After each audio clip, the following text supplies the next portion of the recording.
Bonjour à tous, bienvenue à vous pour cette première vidéo de l'année. Effectivement, ça fait très longtemps que je n'ai pas posté de vidéo et je tiens à m'excuser, mon travail a fait que voilà. Enfin bref, cette première vidéo de 2013, en fait, va être en quelque sorte une révolution.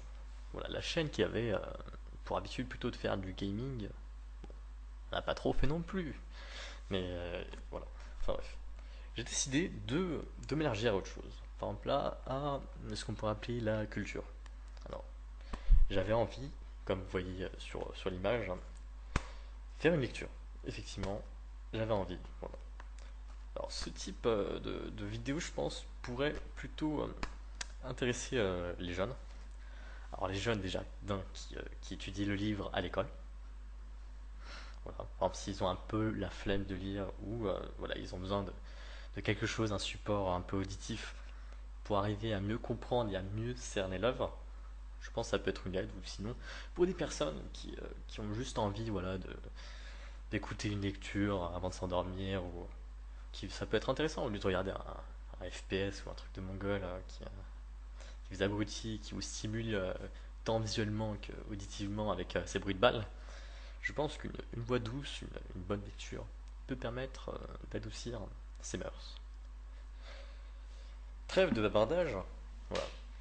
Je vais commencer ma lecture. Donc là, avec la première lettre. Alors, le livre, c'est bien Lettre à une disparue de Véronique Maslow, édité chez Livre de Poche Jeunesse. Donc, je commence. Alors, c'est un roman épistolier, voilà, que vous comprendrez. Ce n'est pas des chapitres, mais plutôt des lettres. Alors, je commence. Cher Paloma, aujourd'hui je me suis levé tôt, il faisait nuit encore. J'ai mis ma robe noire et mon foulard blanc noué sur mes cheveux. J'allais sortir pour me rendre au marché sur le port, mais mon reflet dans le miroir de la cuisine m'a retenu. Ce visage sans expression, aux traits tirés, au regard vide. Je ne me suis pas reconnu. Si tu me voyais, Paloma, depuis 4 ans, je me suis laissé vaincre, par le temps passé à t'attendre, par l'espoir sans cesse déçu, par la tristesse et le découragement. Au début, je ne voulais pas croire à ta disparition. Je pensais, il l'a enlevée, interrogée, mais comme elle refuse de parler, il la garde en prison. Je me répétais cela jour et nuit, pour me rassurer, ne pas devenir folle. Toutefois, les rumeurs couraient vite que je n'entendais pas. Je m'asseyais dans le fauteuil en face de la porte d'entrée. Je restais là pendant des heures à espérer qu'elle s'ouvre, et j'imaginais la scène, nos retrouvailles. Tu allais revenir épuisé, terriblement amaigri. Je m'y préparais. Te serrer dans mes bras, te soigner, te nourrir. Je te ferais couler un bain, chaud et parfumé. Ton plat préféré, mon poulet aux épices, mijotait déjà sur le feu. Les heures, les jours, les mois se sont succédés sans nouvelles. Rien. Alors peu à peu, doucement, sur la pointe des pieds, l'espoir s'en est allé. Plus de mots qui apaisent, puis plus de mots du tout. Le désespoir est muet. Pourtant aujourd'hui je t'écris. J'ai acheté ce joli papier chez le libraire de la rue Santa Pola, tu sais, la rue pavée que tu prenais toujours après l'école pour aller à la plage. Monsieur Libéraux se souvient de toi, j'en suis certaine. Il te donnait des cahiers bon marché, parfois même de petits crayons, et tu le payais en dessin. Sa boutique, la rue, la plage, le marché. Il a tout gardé sûrement.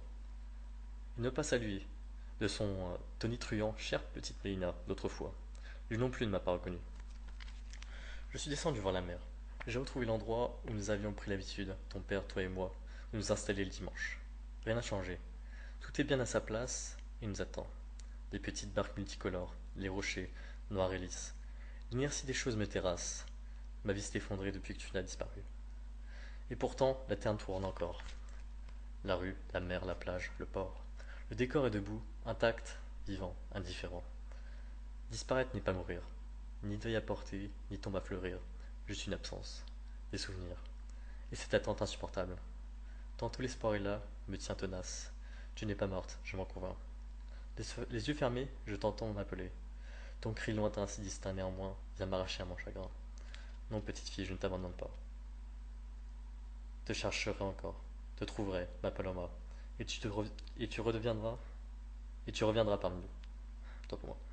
Tantôt il s'en va, s'évanouit brusquement, silence, plus de combat, plus de peine. Ta voix s'est tue, je tourne à mes larmes. Pourquoi t'es faire?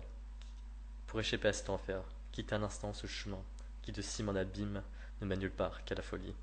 Sur la torture enfin, et te retrouver autrement, me retrouver aussi. C'est la première fois depuis plus de 3 ans que j'ose écrire avec ce beau stylo. Tu me l'avais offert dans du papier d'argent pour mon anniversaire. Mes 40 ans, tu te rappelles? La fête avait duré toute la nuit. Papa m'avait fait la surprise d'inviter mon amie Stella, partie s'installer dans le sud. Quel bonheur. Avec elle, c'est mon enfance qui venait me célébrer. Au petit jour, nous étions plus que 5, et nous dansions infatigablement.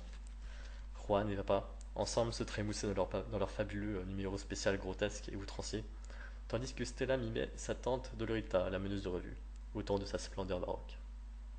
Toi, ma fierté réunante, tu riais de bon cœur, et ta voix un peu grave résonnait encore à mes oreilles. Ce matin-là, en allant préparer le café, seul dans la cuisine, j'ai pensé, la vie m'a gâté. 40 ans, il me semblait que j'étais jeune, pour me sentir ainsi comblé. J'ai eu, je m'en souviens, comme un pincement au cœur. Que demander de plus? Que mon pays sorte de la dictature, bien sûr, mais finalement ma petite fille. Ma petite fille unie, ma petite famille unie, le cercle fidèle de mes amis. Cela me suffisait en guise de démocratie. J'étais moins généreuse que toi, moins courageuse, j'avais su. 2 semaines plus tard, la milice venait vous chercher, en pleine nuit. Toi, Juan et Nina. Aujourd'hui, Paloma, quelque chose a changé. Ne plus pouvoir me regarder en face, ce n'est plus pas supportable. Il m'aurait tout pris, vraiment. Tout. Ma fille, mon gendre, ma petite fille. Mon bonheur et maintenant ma dignité, dont je ne peux plus me laisser faire. Cela te paraîtrait futile sans doute, mais j'ai éprouvé le besoin tout à l'heure, avant de t'écrire, de ressortir mon maquillage. Je ne l'avais pas fait depuis bientôt 2 ans. J'ai peint avec beaucoup de soin mes paupières en bleu clair. Petite, tu disais que je mettais mes ailes de papillon. Pour toi, je voulais être belle, je t'embrasse fort. Maman. Donc voilà, c'est ainsi que se termine cette première lettre. Donc, comme vous l'avez compris, c'est l'histoire d'une mère qui a perdu sa fille, donc dans un enlèvement. Donc, dans la préface, elle dit l'auteur ne veut pas dire dans quel pays vient l'enlèvement ou la dictature, mais sur la première page, il suppose que ça parle des disparus d'Argentine qui sont survenus dans les années 76 suite au coup d'état militaire, voilà, où il y a eu beaucoup de dissidents qui ont été enlevés, déportés et morts. Voilà. Donc c'est ainsi que se termine cette première vidéo. Voilà, si vous avez aimé, mettez un petit like. Si vous voulez que ça continue, mettez un commentaire. Et, euh, et voilà. Donc c'est ainsi que s'achève cette première vidéo. Voilà. Je vous embrasse fort et je vous dis à la prochaine. Ciao ciao.